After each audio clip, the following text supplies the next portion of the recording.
We built foundation and pillars of economic growth in 2014. At that time, when I became the Prime Minister, the public debt to GDP ratio in our country was 79%. And today is 43%, which is twice less than European average.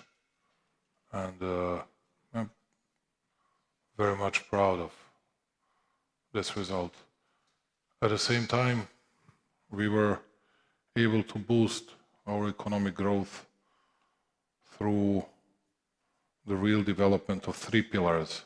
One was foreign direct investments, another one was huge investments into infrastructural projects in our country by the state, and of course, number three, bigger consumption because of bigger wages, bigger pensions.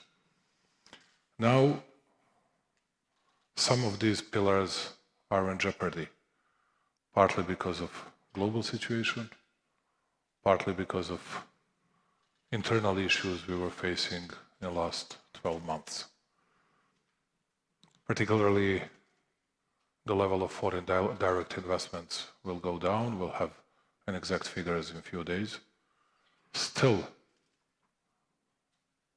we are going to be number one, speaking about the countries, not only of the Western Balkans, but a bit wider area, but not even close to be compared with our results from last year. Political environment for possible investors from abroad. This is what we need to do in the months to come in order to attract more of investors and to justify anticipation of an IMF and World Bank, and they were already saying that Serbia was going to be number one country, perhaps in Europe in next 5 years, speaking about the level of growth rate. Very happy about it, but we need to work very hard in order to deliver these results. There are many questions, and not an easy answers on those questions, but let me try it. Number one, we successfully stabilized the situation here in our country. And fortunately, because of a huge patience we showed, real patience, and the fact that we wanted to appease the situation always, we avoided any kind of fatalities, any kind of victims in the last 12 months, which was not easy at all. Now the situation is totally different. I do scrutinize the polls, I see the situation, I do understand, and I'm not undermining and not underestimating what political opponents from different spectrum of political life in Serbia are actually saying, what they're speaking about, and we need to show bigger respect to them. We need to listen to them, we need to hear them, and I think that at the end they will understand that we are not adversaries, that dialogue has no alternative, and that is something that I have already been offering for quite a while, and I believe at the end, this or another way, they will accept it. And people, society has already started to discuss it, all the issues within itself, which is a good beginning at least, a good start for something bigger in the future. Number two, we need to progress on our EU path. We did many things in the recent period of time, and I'm not an expert on all this stuff. I believe that Ana Brnabić, Dubravka Siniša, they know it much better. Mm-hmm. All this stuff on voting registry, regulatory agency, and everything else that we have just delivered, and you have MPs here that know this matter much better than I do. What you have just mentioned about different sources of foreign direct investments, I'm very proud of that. That was my approach, and that was the reason, and that's still the reason why we are ahead of the others. But we had very successful business forums very recently with Brits, with Americans, with, once again, many European countries will do a roadshow again, as we were doing it in 2017, 2016, and 2018 throughout Europe. And I can tell you, I go to Niš tomorrow evening. I have a big and important meeting for this country with Ursula. She's organizing the dinner, and Antonio Costa and myself, two of us are her guests. Let's define it this way. Do you want to give us a preview what you're going to be talking about? I still don't know. I can imagine. I'll do my preparations on all topics, which is not easy for me.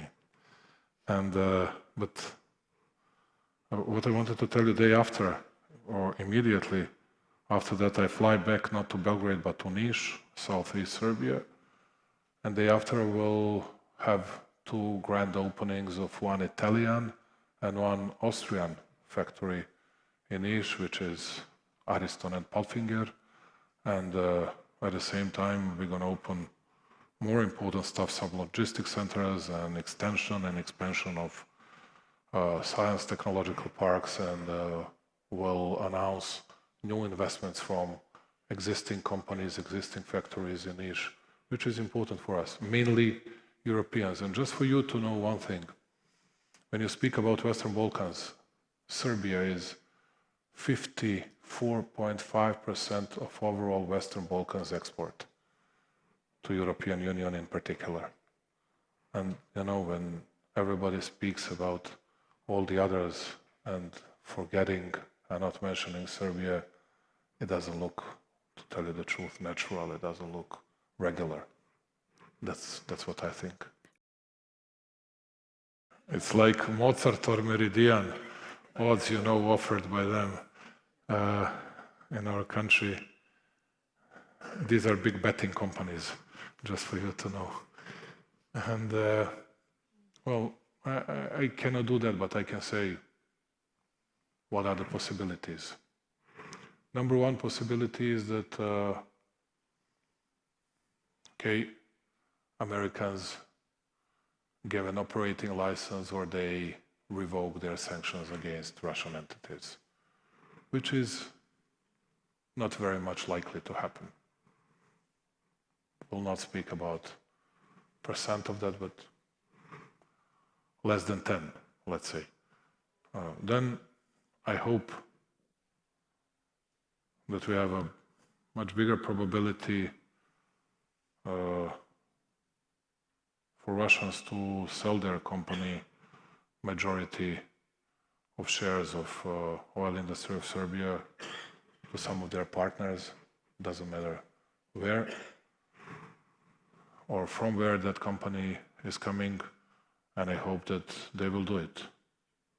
And number three, I hope it won't happen, is that we'll have to act as a state, and this will happen after 37 days from now. As I said, 15th of January is that day, and because some people are saying, well, Slovenia, Bosnia, because in Bosanski Brod it doesn't work, that refinery. They don't have refineries, we can survive without refinery. We are much bigger countries than Bosnia and Slovenia. We cannot survive without refinery. And I think about 12% of your budget comes from Now it's 10.3%. It used to be even 16%. But Serbia has progressed well in the meantime, and now it's only 10.3. But it's not only. It's a big chunk of our budget, 10.3%. But apart from put that aside, we need refinery for many reasons. First of all, we We used to call it, and I know your origin, produktavod. We don't have it. We don't have pipelines for diesel. We don't have pipelines for the other lubricants. We have only pipeline for crude oil, starting somewhere in Croatia and finishing here in Pančevo. And we cannot survive without refinery. And not to mention that we are a bigger country by itself, that the cost of operational cost of transportation would be 10 times bigger than average.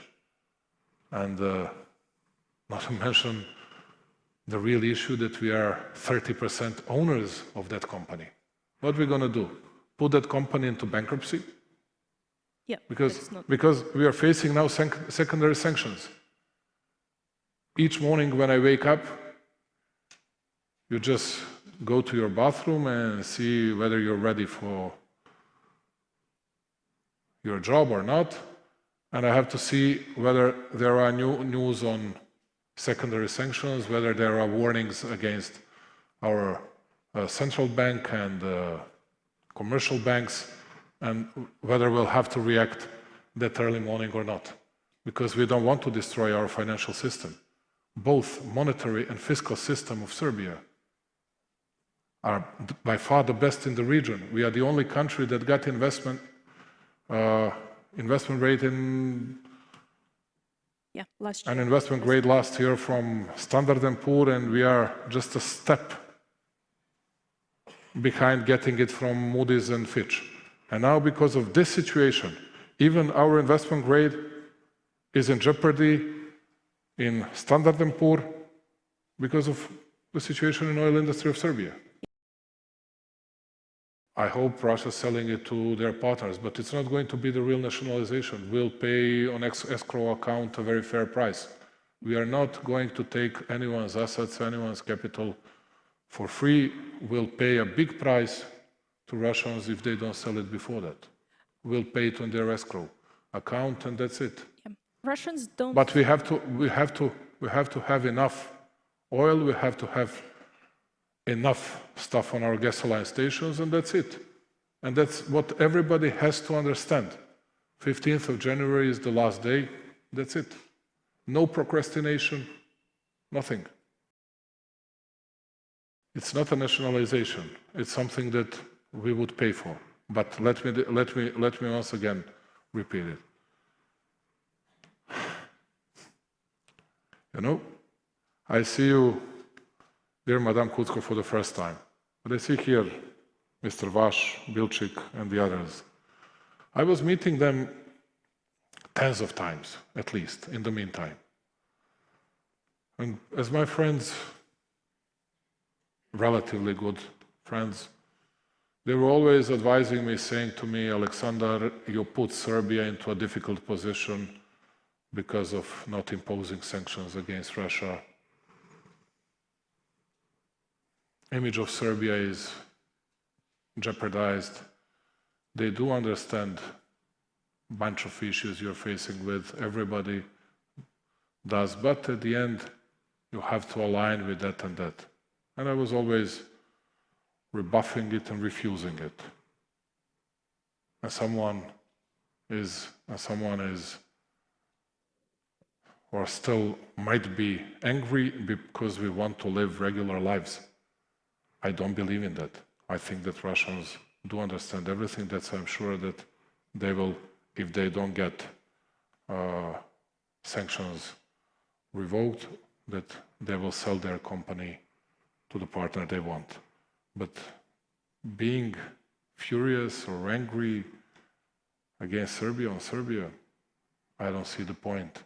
We are still the only country that has regular flights with Russia from Europe. I don't want to say that all our football and basketball teams, they play games and matches with their teams and clubs. We have a good cooperation in all different social spheres. But someone also has to understand from their side, like I was begging you to understand from the Western side, that we are a sovereign state, independent state, And I have responsibility before my citizens. And I have to deliver to them regular life, and that's it. At least some basic things that state has to deliver to each citizen, and that's it. That's what we need to do. I cannot imagine our lives with empty gasoline stations, or then what we're going to do with our healthcare centers. Yep. What we're going to do with our transportation system. What we're going to do with our industry. What we're going to do with our homes. What we're going to do with our families. Yep. It's inevitable. We have to keep refinery, we have to keep oil industry of Serbia operating in this country. Still expecting news from Moscow, to tell you the truth. Dubravka, I believe that we hoped that we were going to get that info before 1:00 p.m., but we didn't get it. Anyway, it will be a short-term contract. We'll see. Right. If it goes well, good. If it doesn't go well, we'll immediately start diversifying sources of gas as well. Do you have already some? Do I have some ideas? Yes, I do. I always do. I always have some reserves in my mind. But you mentioned something very important. And to give you a flavor of something that nobody else will speak about in Europe. You mentioned this is rational approach, what I have just exposed, what I was just speaking about. Yeah, I'm a rational person, pragmatic to the extent that from time to time I would like to show more emotions, but it's nothing about rational stances in today's world. And that's why I cannot anticipate many things, but very main things. I cannot anticipate what will be the case with oil industry of Serbia, how this story will end up, how the story with gas will end up here in Serbia this or another way. But because of emotional approaches, because of the fact that nobody cares about facts anymore, because of the fact that nobody wants to listen to the other side, audiatur et altera pars, that regulation does not exist in contemporary world. I'm telling you that within a year and a half, we're going to face a very big war, and people were saying that I was a drama queen and a stupid guy when I was anticipating Ukrainian war. I was speaking about it exactly on 25th of November, 3 months before it started. And nobody believed me, even my associates, my closest aides were saying, you're a drama queen, and we know you, it's like... But I was just scrutinizing all the data, all the figures, but more than that, I was analyzing people's emotions. Today, what is the truth? Who cares? Who cares? Nobody. What happened in Bucha? What happened in Kursk? What happened there and there? Who cares? Nobody. We are against those guys. We have to win. They have to lose. On the other side, we are against these guys, and we have to win. They have to lose. And every single day, one by another, promise and announcement of 100 billion more for weapon rearmament and ordnance. And what do you think? How this can end up? In a big detente or a big peace conference in Yalta or wherever else? No. It has to happen, and then some people will start thinking rationally. Before that, I see no rational approaches, no realistic approaches. I'll tell you what I was doing in last year. I was silent on every single offense, on every single insult that was coming from the region. Everything, and I never do this kind of blame game. Some people from Pristina were accusing me, accusing Serbia, accusing our people. I was silent. I was losing political points, but I was silent. I wanted to keep stability and tranquility. When they were doing it from Sarajevo, when they were doing it from Zagreb, I was silent. Almost never ever reacted. When they were lying, Vучić safari snipers, obvious lies, very obvious lies, I was silent. I was silent. Just avoid any kind of brawls, any kind of clashes, because we didn't need it. We don't need it at all. Because it's everything on emotional level. If we do it, they do it, we do it, just one spark might ignite an entire region. And we have to avoid it. Full stop. This is not happening in today's world. One day you have one meeting and you see new strategy made by the President of the United States and his team. And this is not a type of strategy that they will revoke tomorrow. They will, or someone will denounce it from the States. No. They will work on the base of that strategy. But did you do a real scrutinization of that strategy? What does it mean for Europe? What does it mean for all of us? I believe that nobody did it. People think it's just a small piece of paper, and who cares? Right. Actually, I think a lot of people in Europe did a lot of scrutiny and were not that optimistic about where it's all going. Okay, they're not optimistic, and what they do? They do tit for tat, you know. Then now we go to London, we're going to meet there, and we're going to say quite the opposite to those guys. Yeah. And then Trump will meet Putin once again, and then they will do again the same stuff. And how this will end up? There is always chance to not to happen. And I hope that I won't be right. But so far I was right, which is not a good news. Yep. I hope that this time I'm not right. You know why I'm saying this? Apart from the other things. Because everybody sees that the other side is doing a lot of preparations. A lot of preparations. Do you really think that someone will wait for the other side to do everything they wanted to do in order to modernize, develop their armies, military industries, which is not something that you can swiftly and smoothly develop? No one will wait for that. Particularly having in mind the fact that both sides know that this is inevitable. And it was said by Germans, Russians, all the others, or Russians are at least a bit more cautious speaking about it, trying to say that the other side wants to do it. But Serbia is a militarily neutral country.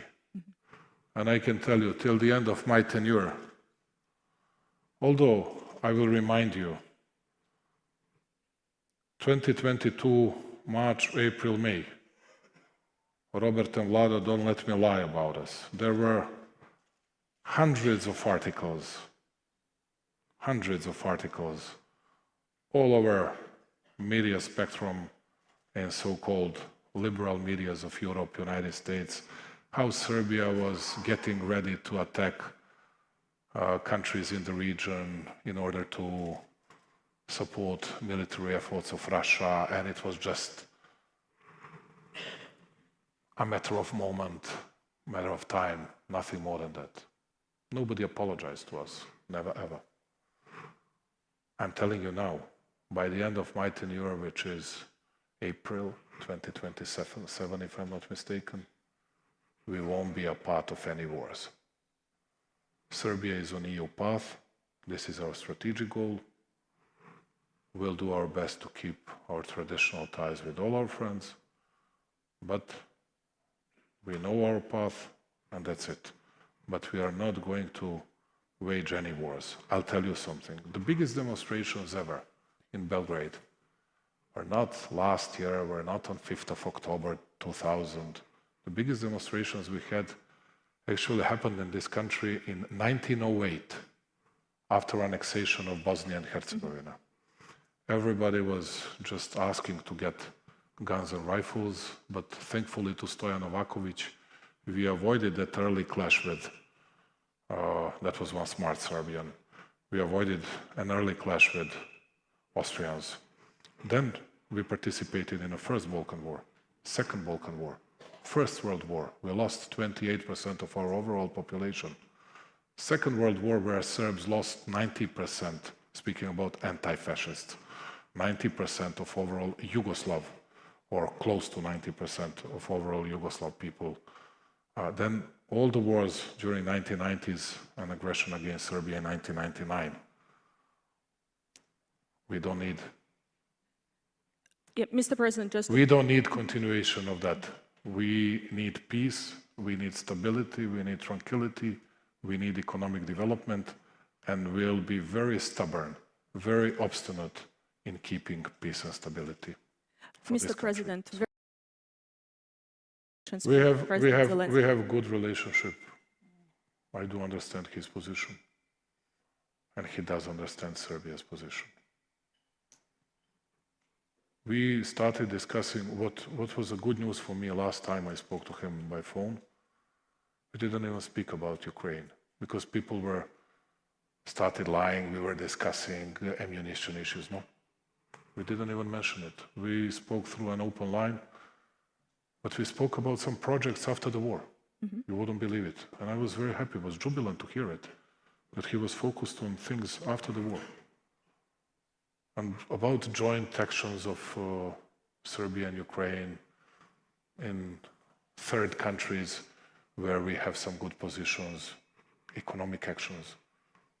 I didn't believe it, and I was very happy to hear it.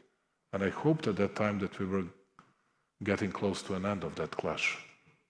Unfortunately, it didn't happen. But yeah, we do understand each other's position, and I know how difficult is his position today. And it's difficult for Ukrainian people. It's difficult for both troops, Ukrainian and Russians. That's terrible for both of them.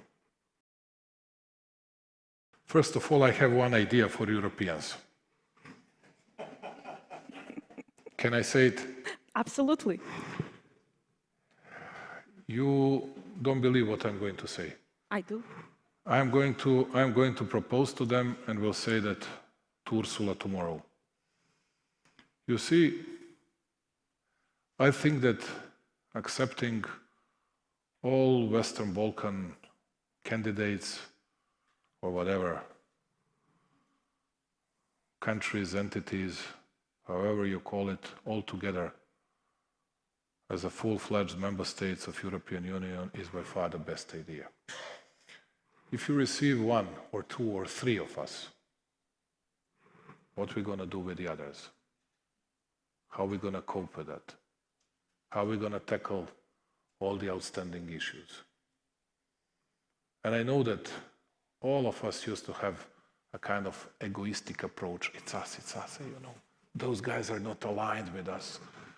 We are 100% aligned. We are 100% aligned. You don't need your government. They can just email you and you immediately approve everything. It's not a matter of that. It's about future of the region, but more importantly, it's about future of Europe. If someone wants to understand geopolitics, that's the only thing that can be done by European Union. To accept all of us all together, no boundaries between us. Serbs will feel better, Bosniaks will feel better, Albanians will feel better, Croats will feel okay. Yeah. Hopefully. And I see only good things as a common denominator for this idea. This was my idea. And this is something that I will say openly tomorrow to both Antonio Costa and Ursula von der Leyen. Number two, how people will remember me. Yeah, I started thinking about my legacy 2-3 years ago. we are not going to change because people were lying here, you know. Vучić is going to change constitution, he'll candidate himself once again. No, of course it won't happen. Maybe we can change constitution on some other issues, but on this, it won't happen. At least not during my mandate, during my tenure. But I you cannot can be be prime minister, right? Yeah, I can be, but you need public support for that, and you need my decision to accept it, which is not easy for both. And let me define political situation today in Serbia. I always say to my colleagues, to my friends, don't be too optimistic and don't underestimate our opponents. It's going to be very difficult, very hard job ahead of us, but at least it's not going to be easy for them. But on the other hand, I'm a bit tired, exhausted, and would like to find some other people to do that job in the future. Still, there is no final decision. We'll make it together within next 6 months. But speaking about legacy, I believe that we don't speak very often about it, but you need to know one thing. For the first time in Serbia's contemporary history, we have a stable, let's say, exchange rate. It has never been the case in this country before. Never, ever. Not only till 2000, but till 2012. We were using the value of money on a daily basis, monthly basis, annually. This is not happening for the last 13 years. I have a very stable currency. And people will remember that we built so many things that the other guys won't be able even to paint it in a way in the future. And I really mean it, what I say. Number of highways, motorways, kilometers of highways and motorways we built is bigger than it was built in this country since 1945 till 2012. In just 12 years. These are the facts, and no one can deny it. Number of science technological parks. Look at the face of Belgrade. It's totally different. We are going to have 20 big construction sites in this city because of, at the end, construction of metro that Belgrade as a metropolis didn't have so far. And these are the things that at the end, after a year, after some people would become jubilant because of overthrowing me, after a year, that irrational part goes down, then people will start thinking rationally, and then they will say, okay, we had good, very good years with that guy, and we progressed much better than with the others. I hope that will happen this way. Maybe I'm wrong, we'll see.